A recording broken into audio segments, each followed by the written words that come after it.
Hello everybody, कैसे हैं आप सब। होप आपकी तैयारी अच्छी चल रही होगी। Welcome to ever study classes.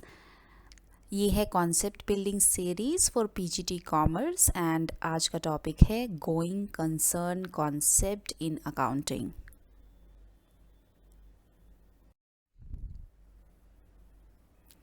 Topic start करने से पहले ये है एवर स्टडी की कोर्सेज फॉर पीजीटी एग्ज़ाम्स।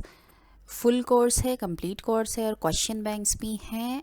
आप अपनी तैयारी के अकॉर्डिंग इन कोर्सेज में इनरोल कर सकते हैं और अपनी तैयारी को और भी ज़्यादा बेटर बना सकते हैं।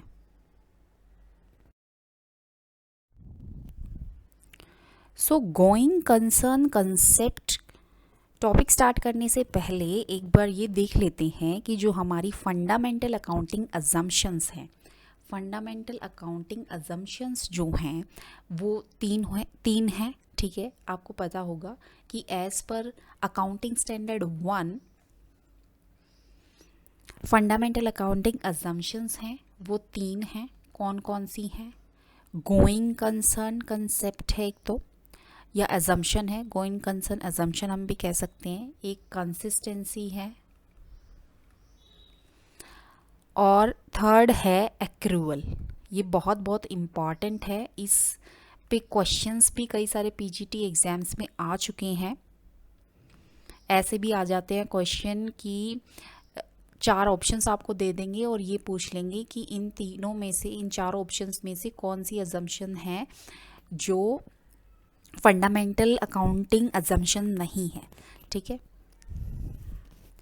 तो एज़ पर अकाउंटिंग स्टैंडर्ड ये तीनों अजम्पशंस बहुत इम्पॉर्टेंट हैं। और ये इसलिए भी इम्पॉर्टेंट हैं क्योंकि अगर कोई भी बिजनेस एंटिटी अपनी फाइनेंशियल स्टेटमेंट बनाती है तो अगर वो ये मेंशन नहीं करती है कि हम इनमें से स्पेसिफिकली कोई भी असम्पशन फॉलो नहीं कर रहे हैं, तो ये मान लिया जाता है कि वो बिजनेस एंटिटी ये तीनों असम्पशंस फॉलो कर रही हैं। ठीक है, to record their financial statements और ट्रांजैक्शंस और preparing their accounts, right.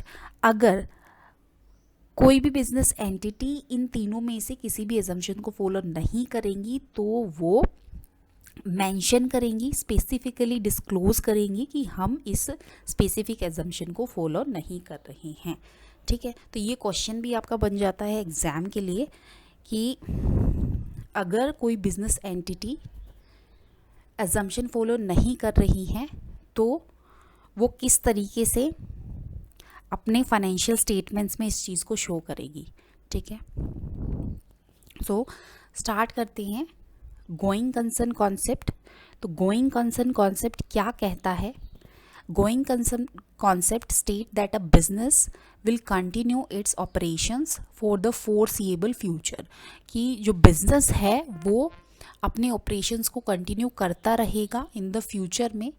This implies that the company will not be forced to discontinue its operations and liquidate its assets at extremely low cost। इससे क्या imply होता है कि company को force नहीं किया जाएगा, चाहे उसके ऑपरेशन डिसकंटिन्यू हो जाए या उसके एसेट्स की वैल्यू लो हो जाए। ठीक है, तो कंपनी को फोर्स नहीं कर सकते, फोर्सफुली बंद नहीं कर सकते। ये माना जाएगा कि may be in the future company grow कर जाए। गोइंग कंसर्न कॉन्सेप्ट की अजम्पशंस हैं, 3 अजम्पशंस हैं। फर्स्ट है डिमांड फॉर द प्रोडक्ट और service, second one is profitability, next is no change in law and statute.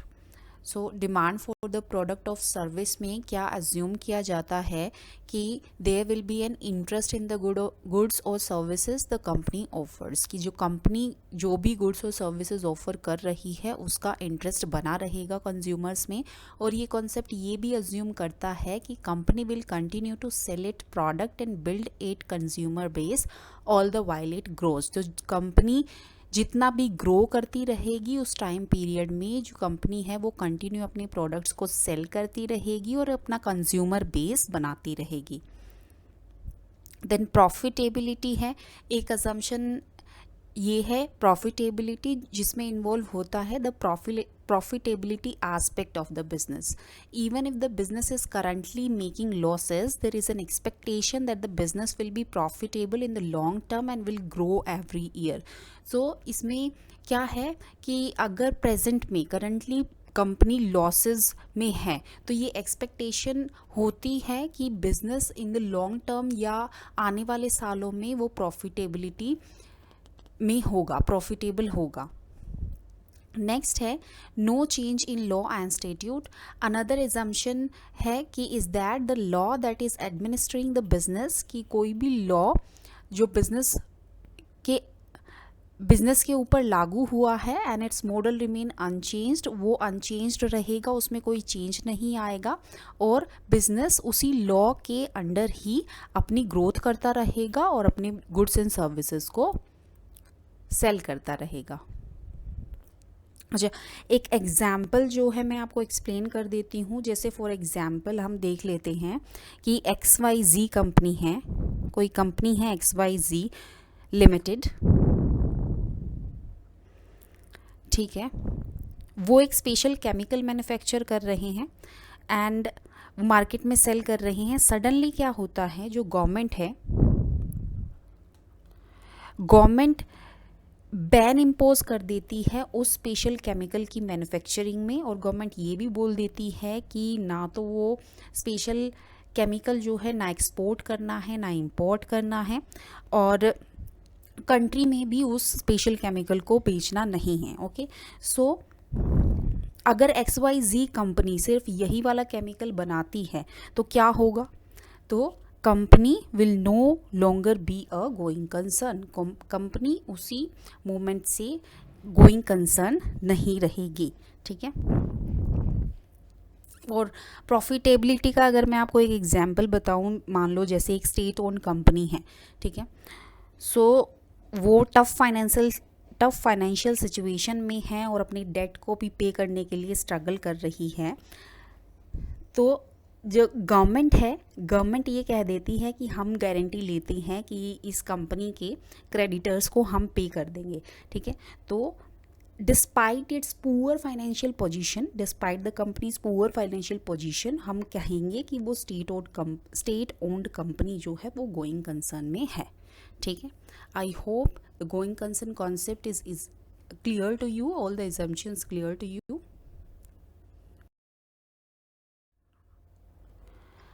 Advantages of going concern concepts. First one is accurate financial statements. So going concern concepts के under ये presume कर लिया जाता है कि जो firm है वो अपनी एक्टिविटीज़ को कंटिन्यू करेगी और जो फाइनेंशियल स्टेटमेंट्स होगी वो मोर रियलिस्टिक निकल के आएगी और एक्यूरेट पोर्ट्रे करेगी जो कंपनी का फाइनेंशियल स्टेटस होता है उसको.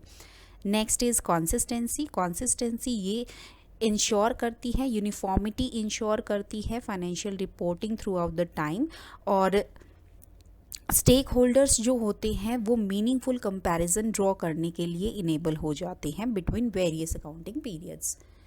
Next is investor confidence. Investor का कॉन्फिडेंस गेन हो जाता है कंपनी की स्टेबिलिटी देख के और लॉन्ग टर्म प्रोस्पेक्ट्स वो लगा सकते हैं अगर कंपनी की जो फाइनेंशियल स्टेटमेंट है वो गोइंग कंसर्न कॉन्सेप्ट के अंडर अगर प्रिपेयर हुई है तो, ठीक है. इन्वेस्टर का कॉन्फिडेंस गेन हो जाता है.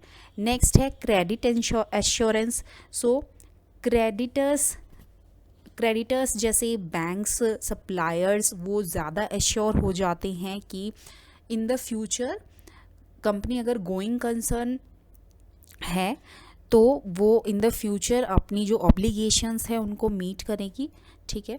Next is management decision making. So going concern concept अगर कंपनी ने लिया है तो मैनेजमेंट जो है वो अपने डिसीज़न लेने में कि जो डिसीज़न है उसके फ्यूचर में इन्वेस्टमेंट डिसीज़न है, स्ट्रैटेजीज़ हैं, रिसोर्स कैसे एलोकेट करने हैं, तो ये सारी चीज़ें मैनेजर्स कर पाएंगे. Next is asset valuation. So under the going concern concept क्या होता है, assets are typically valued at their historical cost और fair market value. Rather than at a distressed और फोर्स्ड सेल वैल्यू। ठीक है, सो एसेट की valuation easy हो जाती है गोइंग कंसर्न कॉन्सेप्ट के अंडर।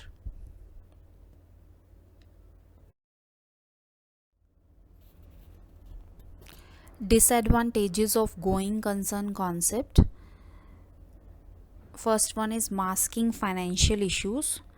सो जो कंपनीज होती है अपनी फाइनेंशियल प्रॉब्लम्स को छिपा सकती है, स्टेक होल्डर्स के लिए डिफ़िकल्ट कर सकती है आइडेंटिफाई करना कि कोई भी इश्यूज कंपनीज में चल रहे हैं या नहीं due to this going concern concept until they become critical. Next is limited asset assessment. So assets जो होते हैं वो अक्सर हिस्टोरिकल कॉस्ट और मार्केट वैल्यू पे वैल्यू किए जाते हैं, सो जो एक्यूरेटली रिफ्लेक्ट नहीं करते उन एसेट्स की ट्रू इकोनॉमिक वर्थ को। Next is misleading stakeholders. So going concern concept stakeholders को मिसलीड कर सकता है। स्टेक होल्डर्स में कौन कौन इंक्लूड होते हैं, जैसे investors, creditors and employees. So company अगर गोइंग कंसर्न कॉन्सेप्ट को फॉलो करेगी, so this is one of the disadvantage that कि वो एक गुड पिक्चर प्रेजेंट कर सकती है company in front of the stakeholders, जिससे जो एक्चुअल फाइनेंशियल हेल्थ है कंपनी की वो उसको छुपा सकते हैं। Next one is over optimism.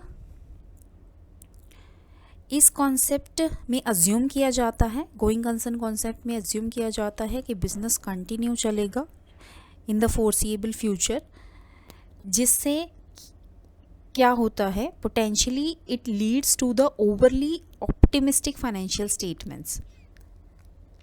जो एक्चुअल में जो फाइनेंशियल क्राइसिस होते हैं या इंसॉल्वेंसी होती है कंपनी की, वो एक्चुअल में रिफ्लेक्ट नहीं हो पाती है, that is over optimism. Next is any change in the law में अफेक्ट द बिजनेस। सो कोई भी अगर लॉ में चेंजेस आते हैं तो वो भी बिजनेस को अफेक्ट कर सकते हैं। सो ये हमने पढ़ा भी था एजम्पशन में। So this is also the disadvantage of the going concern concept.